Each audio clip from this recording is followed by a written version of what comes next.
Bonjour à tous.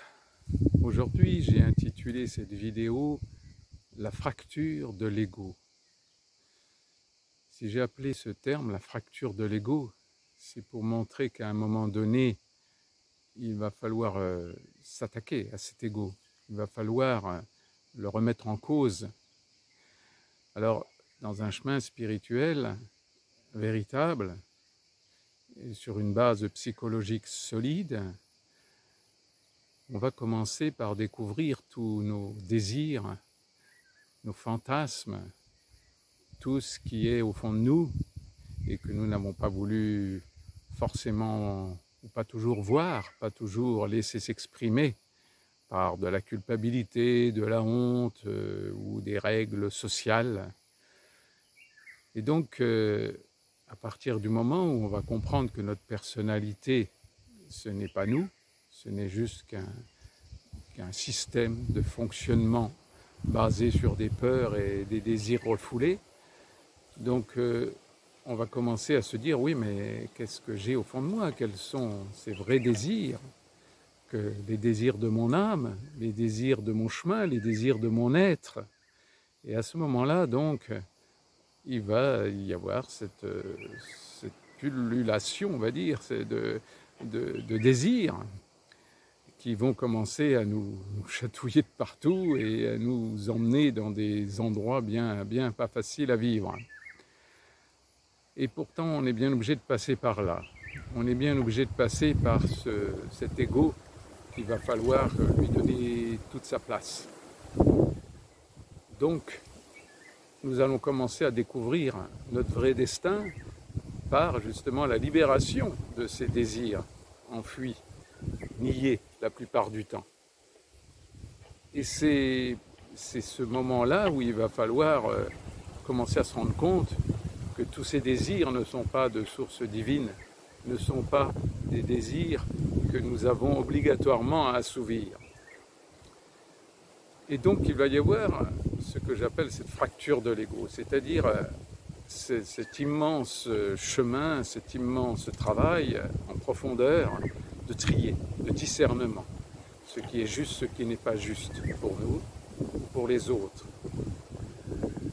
Dans cette libération des désirs, on va pouvoir même faire du mal à certaines personnes et à soi-même en particulier. C'est pas si grave que ça. La vie est faite d'épreuves, la vie est faite de douleurs, la vie est faite d'erreurs.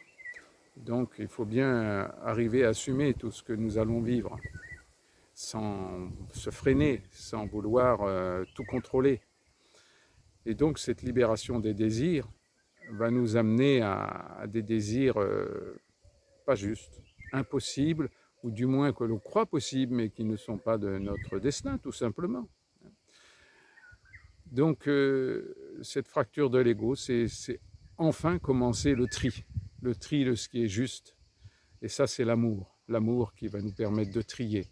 L'amour de nous-mêmes et l'amour des autres, qui va nous permettre de laisser s'exprimer certains désirs et d'autres non.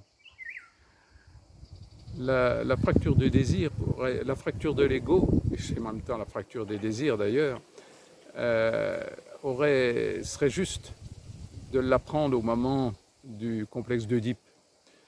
Au moment, par exemple, pour une fille qui va tout à fait normalement tomber amoureuse de son père en l'idéalisant, en le voyant comme quelqu'un de fort, de grand, de gigantesque. Et à un moment donné, ce désir de vouloir vivre avec cet homme, de vouloir fonder même une famille avec cet homme, il va falloir le lâcher tout simplement par la conscience de ce que c'est que la vie réelle. Et donc, à un moment donné, il va y avoir cette immense frustration de ce désir qu'on gardera au fond de soi, mais qu'on n'a pas à aller jusqu'au bout.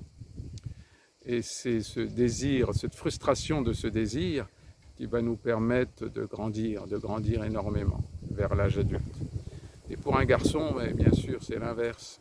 C'est de quitter cette illusion de croire qu'il va pouvoir vivre avec cette femme qui est sa mère et il a gardé pour lui tout seul toute sa vie. Donc toutes ces frustrations, bien sûr, ne viennent que si nous avons eu des parents à leur place, à leur juste place et dans l'amour. Nous pouvons très bien ne même pas avoir goûté ce complexe d'Oedipe, puisque si nous n'avons pas eu de vrais parents, une vraie maman, une vraie mère, un vrai père, un vrai papa. Donc tout ça est à découvrir petit à petit dans son chemin. Rien n'est grave, rien n'est désespéré. C'est juste à avancer dans ce que l'on n'a pas eu pour le chercher, bien sûr, d'abord, pour pouvoir enfin aussi laisser s'exprimer ses vrais désirs au fond de soi, et pour après accepter de faire le tri et donc d'être frustré. Par exemple, pour un monsieur âgé de tomber amoureux d'une jeune fille ou l'inverse. Hein. Une jeune fille tombée amoureuse d'un homme assez âgé. Donc tout cela, pourquoi pas? Je ne suis pas là dans le jugement. On peut avoir tout à fait une vie en dehors des clous, on peut dire. Ça, c'est pas très grave. C'est juste d'être conscient de ce qui se passe et de payer le prix de toutes nos erreurs et de tous comment dirais-je, nos fantasmes que nous avons assouvir et qui n'étaient pas si justes que ça d'assouvir.